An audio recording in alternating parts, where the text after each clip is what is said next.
علی بھائی، آج کا آخری سوال ہے۔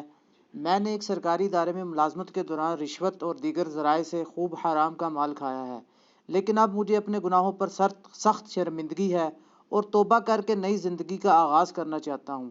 لیکن مسئلہ یہ ہے کہ حرام مال کھانے کے گناہ کبیرہ سے توبہ کا طریقہ کیا ہوگا؟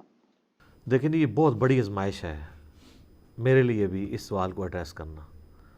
اس کی وجہ یہ ہے کہ لوگ پوری زندگی 900 چوہے کھاتے رہتے ہیں، اینڈ پہ حج پہ چلے جاتے ہیں اور وہ کہتے ہیں وہ 900 چوہے کیسے معاف ہوں گے۔ جہاں تک حقوق اللہ کا تعلق ہے وہ تو ایک جملے سے معاف ہو جائے گا کہ اللہ تعالیٰ کی طرف آپ رجوع لائیں شرمندگی کے ساتھ اور آئندہ گناہ نہ کرنے کا پکا عہد کرنا۔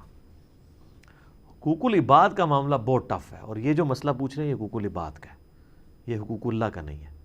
اور یہ بھی یاد رکھیے گا کہ اسلام میں ہر گناہ کی توبہ کا طریقہ دوسرے سے مختلف ہے۔ چوری کی توبہ یہ نہیں ہے کہ آپ نے جس کا مال چرایا اس کے ہاتھ میں جا کے مال رکھ دیں تو توبہ قبول ہوگی۔ یہ صرف اس وقت تک ہے جب تک وہ اپنا کیس لے کے جوڈیشری میں نہ جائے۔ ایک بندے کا مال چوری ہوا، ابھی اس نے جوڈیشری میں اپنا کیس نہیں لے کے گیا، تھانے میں کوئی رپورٹ نہیں کروائی، آپ کو رات کو شرمندگی ہوئی، آپ جا کے چور کا مال واپس کرتے، چور جو ہے وہ جا کے جس کا چوری کیا واپس کرتے۔ لیکن ونس کیس رپورٹ ہو گیا، لوگوں کو پتہ چل گیا، عدالت تک بات پہنچ گئی، اب آپ لاکھ کہیں مجھ سے 10 گنا بھی لے لو لیکن مجھے سزا نہ ہو، نہیں، اب جو ہے اسلامی حدود لگے گی کہ آپ کا ہاتھ کاٹا جائے گا، جو سورۃ المائدہ کے اندر ہے۔ ہاتھ کٹوائے بغیر آپ کی توبہ قبول نہیں ہے۔ اس طریقے سے قتل کی توبہ کا بھی ایک طریقہ قرآن میں ہے۔ قتل کی توبہ تو آپ کو ڈبل کرنی پڑتی ہے، اس اعتبار سے کہ اللہ کی طرف توبہ کرتے وقت اس کی پلنٹی بھی دینی پڑتی ہے کہ ایک غلام آزاد کریں گے۔ غلام نہیں آزاد کر سکتے تو 60 جو ہے وہ آپ مسکینوں کو کھانا کھلائیں گے، یہ 60 مسلسل روزے رکھیں گے، یہ اللہ کا حق پورا کریں گے۔ اور مقتول کا حق یہ ہوگا کہ اگر وہ بلڈ منی ڈیمانڈ کرتا ہے یعنی دیت، تو 100 اونٹ کے برابر، یعنی آج کی آپ سمجھ لیں 2 سے 2.5 کروڑ روپیہ بنتا ہے اگر آپ 1.5-2 لاکھ کا بھی ایک اونٹ لگائیں، یا بہت بھی کر لیں تو 1 لاکھ کا تو لگتا ہے 1 کروڑ تو بن ہی جائے گا۔ ابو داؤد میں حدیث ہے کہ 100 اونٹ دیت ہے بلڈ منی دیں گے، اور وہ بھی اس صورت میں اگر وہ ایگری کرے، اور اگر وہ کہے کہ میں قتل کے بدلے میں قتل کرواؤں گا، تو پھر آپ جب تک قتل نہیں ہوتے نا قتل کے بدلے میں، آپ کی توبہ اس حوالے سے قبول نہیں ہوگی جب کیس جوڈیشری کے اندر آ جاتا ہے اور آپ پکڑے جاتے ہیں۔ تو اب یہ حرام مال والا جو مسئلہ ہے یہ بہت کریٹیکل ہے۔ اس میں اگر کوئی یعنی ایک سرکاری ادارے میں XYZ کوئی بھی ادارہ ہو سکتا ہے، اس کے اندر ملازمت اختیار کی ہوئی ہے، چاہے جائز کام کرنے کے لیے چاہے ناجائز کام کرنے کے لیے، دونوں صورتوں میں اگر وہ کسی سے رشوت لیتا ہے تو ظاہر ہے وہ حرام کا مال کھا رہا ہے، کیونکہ وہ اس پوسٹ پہ جو بیٹھا ہے اس کام کرنے کی آلریڈی وہ تنخواہ لے رہا ہے، اب ایکسٹرا جو پیسے لے گا وہ حرام ہوں گے۔ بخاری اور مسلم دونوں میں حدیث ہے کہ نبی علیہ السلام نے عاملین زکوٰۃ مقرر کیے ہوئے تھے جو جا کے زکوٰۃ کلیکٹ کرتے تھے لوگوں سے، بھیڑ بکریوں کی زکوٰۃ۔ اب جب لوگوں سے وہ کلیکٹ کرتے تھے تو لوگ ان کو بیت المال کے لیے زکوٰۃ کی بھیڑ بکریاں بھی دیتے تھے، ساتھ ایک آدھ بکری کسی کو گفٹ دے دی۔ اب جب وہ آ کے نبی علیہ السلام کے پاس بیت المال میں زکوٰۃ جمع کرواتے تھے تو کہتے تھے یہ تو وہ ہے جو ہم نے زکوٰۃ کلیکٹ کیا اور یہ مجھے گفٹ ملا ہے۔ تو نبی علیہ السلام فرماتے تھے کہ جاؤ اپنے ماں باپ کی گود میں جا کے بیٹھو، میں دیکھتا ہوں تمہیں وہاں پہ کون گفٹ دیتا ہے، تمہیں اس پوسٹ کی وجہ سے گفٹ ملا ہے، یہ بھی بیت المال میں آئے گا۔ یہ ایک جنرل حدیث ہے جو سب کو کور کرتی ہے کہ جس شخص کو سرکاری پوسٹ کی وجہ سے کوئی گفٹ بھی ملا ہے وہ حکومت کے خزانے میں جمع کروائے گا، کیونکہ اگر وہ اس پوسٹ پہ نہ ہوتا اس کو کوئی گفٹ نہ دیتا۔ اگر کوئی فوڈ انسپیکٹر نہ ہو تو کس نے اس کے گھر جا کے جو ہے وہ اتنے کلو مرغی اور اتنے کلو قیمہ جا کے دینا ہے؟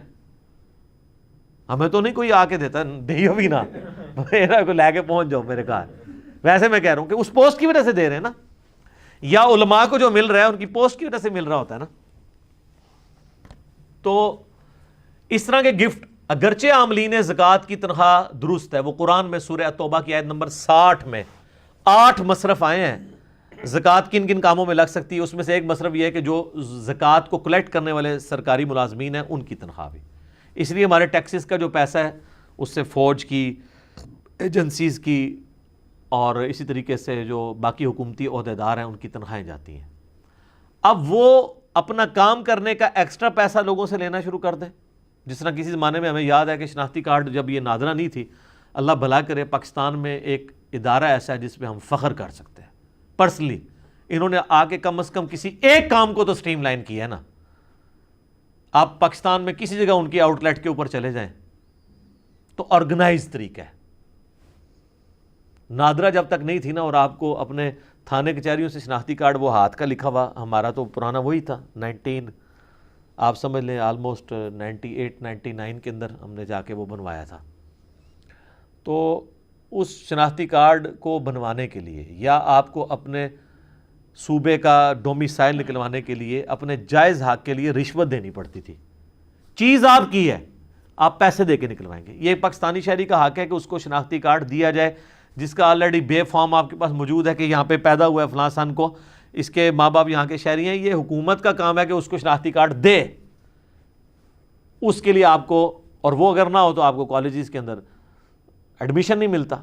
اب تو خیر بینک میں اکاؤنٹ بھی نہیں کھلتا اگر آپ کے پاس شناختی کارڈ نہ ہو, تو رشوت دینی پڑتی تھی. اب تو چلے فیس دے کے کام ہو جاتا ہے اپنے جائز کاموں کے لیے. تو اب جو لوگ وہاں پہ بیٹھ کے رشوت کھا رہے ہیں وہ تو بیٹھے اس لیے کہ لوگوں کے ڈومیسائل بنائیں یا اس زمانے میں شناختی کارڈ بنائیں. وہ رشوت کس چیز کی لے رہے ہیں؟ اگرچہ وہ جائز کام کے اوپر پیسے لے رہے ہیں لیکن ان کا پیسے لینا حرام ہے. یہ جو حدیث ہے نا, یہ صحیح حدیث ہے کہ رشوت دینے والا اور لینے والا دونوں جہنمی ہیں. یہ اس صورت میں ہے جب جو دونوں رضا کے ساتھ یہ کام کریں. جو مجبور بندہ ہے نا کہ جس نے اپنا حق لینا ہے اور اس کو مجبوراً رشوت دینی پڑتی ہے, پھر صرف لینے والا دوست کی ہے, رشوت دینے والا دوست کی نہیں ہوگا. اس کے گناہ کا وبال بھی وہی اٹھائے گا کیونکہ اس نے تو اپنا کام لینا ہے. اس کے پاس تو سنوائی کوئی نہیں ہے, کہاں جائے وہ, کس کے ساتھ جا کے وہ سر پھاڑے اور لڑے جا کے. تو اس طرح کے سارے کاموں میں لوگ رشوتیں لیتے ہیں. اسی طریقے سے آپ پولیس میں خدا نخواستہ آپ کو کبھی کوئی کام پڑ جائے تو آپ کو یعنی اپنے جائز ڈاکومنٹس نکلوانے کے لیے وہاں پہ رشوت دینی پڑ جاتی ہے. اللہ ماشاءاللہ لوگ اچھے لوگ بھی موجود ہیں. بلکہ آج کل یہ جو ایزی پیسہ آپ نے کسی کے اکاؤنٹ میں پیسے بھجوانے, اس کے تو 1 روپیہ بھی نہیں لگتا. تو بعض جو ہے وہ داؤ لگاتے ہیں, اس میں بھی 10 روپے لے لیتے ہیں, حالانکہ وہ جس نے ویٹ ڈرا کرنے ہوتے ہیں اس نے پیسے دینے ہوتے ہیں. تو جس کا جو داؤ لگتا ہے وہ جہاں پہ بیٹھا ہوا ہے, صرف سرکاری ملازم نہیں باقی لوگ بھی یہی کام کر رہے ہیں. تو اب اس طریقے سے جو حرام پوری زندگی کھایا, آخری عمر میں آ کے جناب بلڈ پریشر, شوگر, دل کی بیماریاں, بچے نہیں پڑھ لکھ سکے, بیوی کے اوپر فالج ہو گیا. اب جب یہ چیزیں ان کے سامنے آتی ہیں نا, پھر ان کو اب آخرت یاد آتی ہے کہ یار دنیا بھی at the end of the day ہم نے برباد کر لی, ابھی آخرت میں تو حساب باقی ہے. اور یہ بھی وہ جس کے اندر غیرت کی کوئی رتی ہو.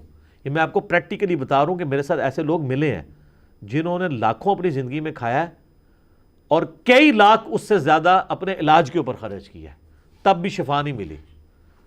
یہ ایک ایسا معاملہ جو دنیا میں اللہ برابر کر دیتا ہے, اور اگر نہ بھی کرے تو آخرت کی مصیبتیں تو ابھی باقی ہیں نا جی. پھر وہ کہتے ہیں جی اب توبہ کرنا چاہتے ہیں, کیا کریں, یاد ہی نہیں کس کس کا کھایا ہے,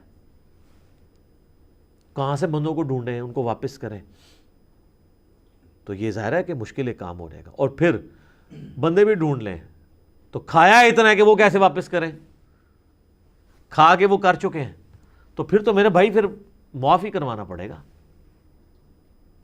دنیا میں نہیں ہوگا تو آخرت میں تو پھر بڑے عجیب و غریب طریقے سے معاف ہونا ہے. وہ صحیح مسلم میں حدیث ہے کہ دنیا میں کسی نے کسی کا حق دبایا تھا, کسی کو ناجائز مارا تھا, یا کسی کو دھمکی دی تھی, یا کسی کے ساتھ مار پیٹ والا معاملہ کیا تھا, گالی گلوچ والا معاملہ کیا تھا, تو وہ لوگ حق لینے کے لیے اللہ کی بارگاہ میں آئیں گے اور انسان پہاڑوں نیکیوں کے ساتھ اللہ کی بارگاہ میں ہوگا. ایک بندہ آئے گا, وہ کہے گا جی میرے ساتھ اس نے یہ کیا تھا, تو اللہ کہے گا آج تو اس کے پاس کچھ نہیں دینے کو, تو آج کی کرنسی تو ہے نیکیاں, تم اس کی اتنی نیکیاں لے جاؤ. کرتے کرتے اس کی ساری نیکیاں ختم ہو جائیں گی. ابھی بھی لوگ باقی ہوں گے جنہوں نے حق لینا ہوگا. اب وہ کہیں گے اللہ نیکیاں تو ختم ہوگی. اللہ کہے گا اب پھر یہ ہے کہ تمہارے گناہ اس کے کھاتے میں ڈالتا ہوں, تمہارے گناہ کم کرنے. وہ لوگ جنت میں چلے جائیں گے جو مظلومین ہوں گے, اور جو حاجی نوازی صاحب ہیں ان کو اوندھا منہ کر کے دوزخ میں ڈال دیا جائے گا. یہ سر صحیح مسلم ہے, یہ کہانی شریف نہیں ہے. یہ بہت سینسٹیو ایشو ہے. اس طریقے سے بعض لوگوں کا سورس آف انکم ہوتا ہی 100% حرام ہے, جیسے جنید جمشید صاحب کے ساتھ ہوا تھا.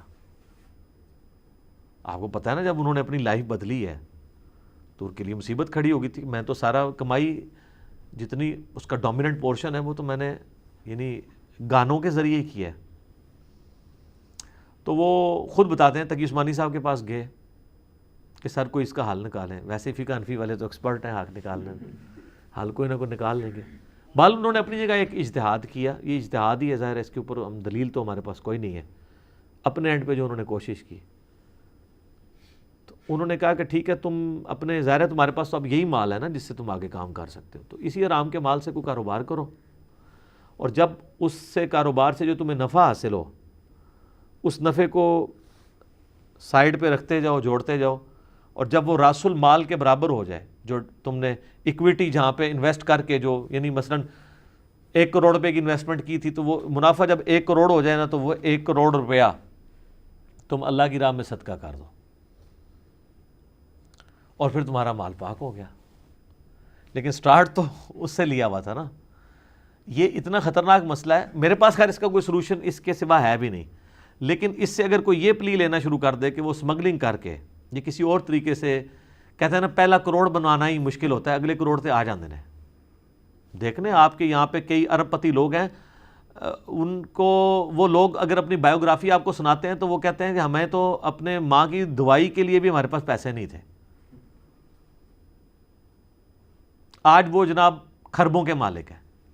تو ظاہر ہے کہیں پہ انہوں نے جو ہے نا وہ نو بال کرائی ہے نا ٹھیک ہے نا, وہ پہلا کروڑ تو بنایا ہے نا. یہ سب جناب میرا علا وجہ بصیرت یہ دعویٰ ہے کہ دنیا میں آپ کو جتنے کھرب پتی لوگ نظر آ رہے ہیں نا یہ حلال کے طریقے سے اوپر نہیں پہنچے. اب اگرچہ وہ 100% حلال کے اوپر ہوں, کہیں نہ کہیں انہوں نے بیچ میں ڈنڈی ماری ہے, کیونکہ حلال کی آؤٹ پٹ یہ کبھی بھی نہیں ہوتی کہ انسان اس لیول کے اوپر چلا جائے. چاہے انہوں نے اپنے فائلوں کو ٹائر لگائے ہوئے ہوں, وہ اس کو غلط سمجھ نہیں رہا ہوگا, لیکن کہیں نہ کہیں اس نے اپنے معاملات کیے ہوں گے. چاہے دھونس کے اوپر کسی سے کوئی چیز ہتھیائی ہو, یا کسی دوسرے کو نیچا کرنے کے لیے اس کے خلاف پراپوگنڈا کر کے اپنی پروڈکٹ لانچ کی ہو. آپ کوئی بندہ لے آئیں اور وہ کہے کہ میں نے کچھ بھی نہیں کیا اور میں ارب پتی بن گیا ہوں, نہیں, کہیں نہ کہیں اس نے ڈنڈی ضرور ماری ہوئی ہوتی ہے. اور پھر جب آپ یہ بات کریں کہیں گے نہیں جی اللہ چاہے تو حلال میں برکت نہیں دے سکتا. جناب حلال کو دنیا سے ہونی آیا ہے. حلال میں تو پھر یہ نہیں ہے کہ آپ جناب حلال کمائیں گے اور زکوٰۃ نہیں دیں گے. جس کے پاس 1 ارب روپیہ سر, اس کی زکوٰۃ جو ہے نا وہ 2.5 کروڑ روپیہ بنتی ہے سال کی. جی 1 لاکھ پہ 2.5 روپیہ دیتے ہوئے تو دل باہر نہیں آتا, لیکن 1 ارب والے کے لیے 2.5 کروڑ نکالتے ہوئے دل باہر آ جاتا ہے, ایسے تک پہنچ جاتا ہے, کیونکہ وہ بہت بڑی رقم ہے. اس کو نظر آئے گا 2.5 سال کٹی, 2.5 اگلے سال کٹی, تھلے ہی آئے گا سارا کچھ. حالانکہ اس کو یہ نظر نہیں آ رہا کہ اس انویسٹمنٹ سے میں نے کتنا کمایا ہے. تو زکوٰۃ تو دینی ہوتا ہے, صرف زکوٰۃ کی بات ہو رہی ہے جو اس نے دینی ہی دینی ہے. کتنے امیر فیکٹریوں کے آنرز ہیں, آپ ان سے کہیں جناب وہ زکوٰۃ کہتے ہیں جی اسی اللہ بھی سانو بے حسابہ دینا, اسی بغیر حساب دے دینے ہیں. جو لوگ آپ کو یہ کہہ رہے ہیں نا ہم بغیر حساب کے دے رہے ہیں, وہ اپنے آپ کو دھوکہ دے رہے ہیں. وہ حساب اس لیے نہیں کرتے کہ ان کی اگر زکوٰۃ 2.5 کروڑ بننی ہے نا تو وہ 2.5 لاکھ روپے دے رہے ہوتے ہیں. ان کو پتہ ہے حساب کیا تو پھنس جائیں گے, تو انہوں نے اپنے آپ کے نا جیسے کبوتر نے آنکھیں بند کر لی ہوتی ہیں کہ بلی غائب ہو جائے, وہ یہ کرنا چاہ رہے ہوتے ہیں, اس بٹر فیکٹ سے بھاگنا چاہ رہے ہوتے ہیں. اللہ نے تو کوئی کام بھی بغیر حساب و کتاب کے نہیں کیا ہوا. آپ کو یہ کہا ہوا ہے جتنا دل کرے نمازیں پڑھ لو, 5 نمازیں فرض کی ہیں. رمضان کے جس مہینے میں جو جاؤ جتنے روزے رکھ لو, نہیں 1 مہینہ ہے اس کے 1 روزے ہیں, ٹھیک ہے. نماز شروع ہوتی ہے کسی قاعدے قانون کے مطابق, ختم یہ تو نہیں جو مرضی پڑھ لو اس کے اندر, وہ ساری چیزیں تعلیم کی ہوئی ہیں نا. تو یہ بیسیکلی اپنے آپ کو دھوکہ دے رہے ہوتے ہیں, کیونکہ ان کو پتہ ہے کہ ہم نے جب کیلکولیشن کرنی ہے نا تو وہ پھر اور بھی کہتے ہیں یہ مقروض ہیں. جناب دنیا میں جتنے کروڑ پتی لوگ ہیں مقروض ہی ہیں, کیونکہ انہوں نے اگر ایکویٹی جو ہے وہ 10 کروڑ لگائی ہوئی ہے تو ڈیٹ 15 کروڑ اٹھایا ہوا ہے, یعنی راس المال ان کا 10 کروڑ ہے تو ادھار جو ہے انہوں نے 15 کروڑ اٹھایا ہوا ہے, 25 کروڑ کی انویسٹمنٹ ہے. تو وہ کہتے ہیں نہیں ہم تو مقروض ہیں, ہم پہ تو زکوٰۃ بنتی نہیں ہے, ٹھیک ہے نا جی. ان سے پوچھیں نہیں کتنے مقروض, کہتے ہیں 15 کروڑ کے مقروض ہیں. تو انویسٹمنٹ کتنی ہے, وہ کہتے ہیں نہیں 10 کروڑ کی. تو کہتے ہیں آپ نکالیں 15 میں سے 10 تو 5 کروڑ تو ہم نے دینا ہے. حساب کرنا ہی بھول جاتے ہیں. جناب انویسٹمنٹ 10 کروڑ کی نہیں ہے, 25 کروڑ کی ہے.